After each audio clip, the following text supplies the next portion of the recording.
Hi guys, today I'm gonna read you The Flea's Sneeze, written by Lynn Donnie, illustrated by Carla Firehammer.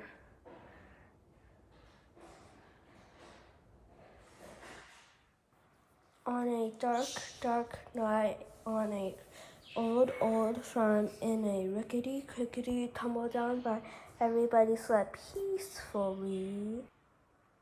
A rat, a cat, a black-eyed bat, an owl, an cow, an owl, a feathered fowl, a dog, a hawk, an old barn frog. Everybody slept peacefully, but not the flea. No one heard him cough.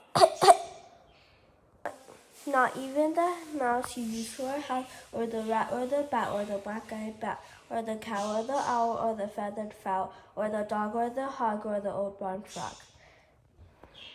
All slept peacefully, but not the flea. I know there's kind of glare there, but I'm going to show you it up closer.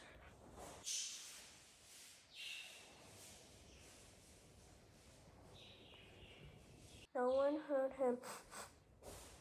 heard him